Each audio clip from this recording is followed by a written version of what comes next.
Hi, and welcome to this week's Thrive in 5. This week I want to talk about that thing that grabs us and holds on to us, and we often don't even recognize how powerful it is in our lives, and it's fear.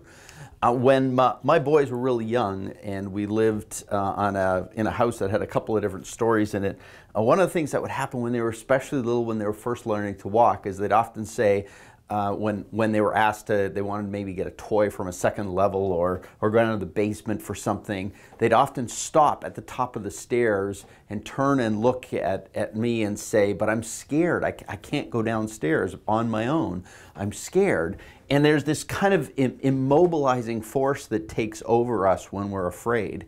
And one of the things I discover in the coaching work I do and the conversations I have with people is this: there's a lot of fear that immobilizes us. And what happens is the fear shows up and it starts holding us back.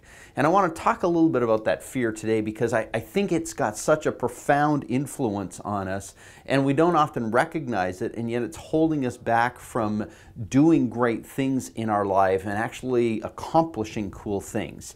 And for me, it always starts with what I call the rocking chair review. And it's that sort of placing yourself in your mind's eye out in your future. You're sitting on in the rocking chair in your house or on your front porch, and you're thinking about your life. And the question I want you to ask yourself as you sit in that rocking chair is this: was I afraid to show up, or did I not show up because I was afraid? And when you ask yourself that question, you start recognizing that your life will shrink or expand based on your fear and based on your courage. And so in terms of thinking about this, I want to stop and actually go to myself, where am I being held back because of fear? Where am I choosing to, or where am I being immobilized by that sense that what's upstairs and the darkness upstairs or who might be upstairs is scaring me and causing me to stay downstairs because of my fear?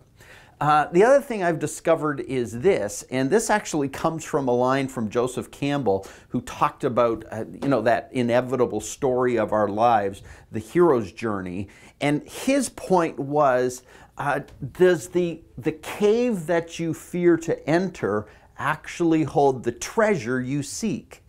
And so a lot of times when fear shows up in your life, it's actually a really solid indicator that there's something there to discover. And so when you think about your life and you go, what am I afraid of? What keeps showing up for me that makes me afraid? There might actually be in that fear a glimpse of treasure. So how do you think through this, and how do you keep fear from holding you back? How do you stop it from holding you back? I think the very first thing you have to learn to do is name your fear. Actually make your fear palpable by speaking it out loud or writing it down. I am afraid of what? And you know what I discover a lot? I am afraid of looking bad. For myself, I'm afraid of looking bad. I'm afraid of people not liking me. I'm afraid of losing business. Whatever it becomes that I'm scared of, when I actually make it palpable, when I actually put it to paper, when I put it to verbal definition, I discover that palpable nature of it reduces its power. So when you name it, when you actually talk about what it is you're afraid of or what's holding you back from a fear perspective, and make it real to you and bring it out of the fuzziness that lives in your brain, it has less power. Secondly, the thing to actually consider is, what's the thought behind the fear? So I might be afraid of firing a client who's creating a whole lot of frustration and pain, but the thought behind that is, what if I'm disliked? So that's not fear, that's actually a thought. And what becomes evident is when we live in our thoughts, and when our thoughts drive us, it's not really fear that drives us, it's actually the thought that creates the fear. So it's my job when I'm trying to think about, well, what's fear doing to me, is going, what's the thought behind the fear? What's actually behind that fear of down here? So the fear when my little kids were little was there was some monster up here, or there was a monster in the basement, or there was a monster under the bed.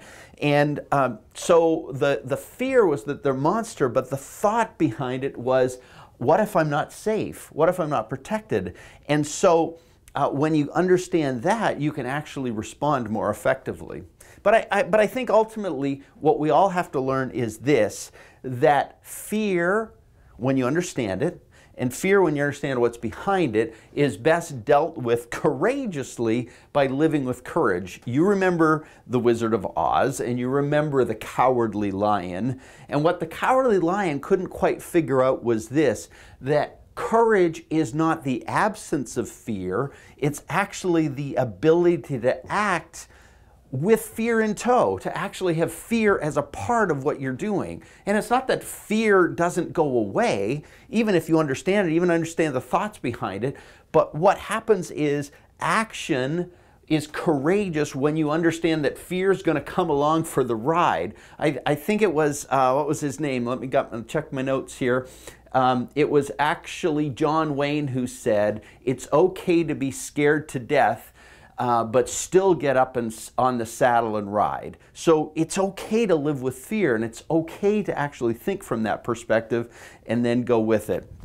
So what I want you to think about as you consider your own fear, and is your fear holding you back, is that it's okay to understand it, it's okay to talk about it, but look as a way to get through it, because what you probably will discover here is you got treasure there.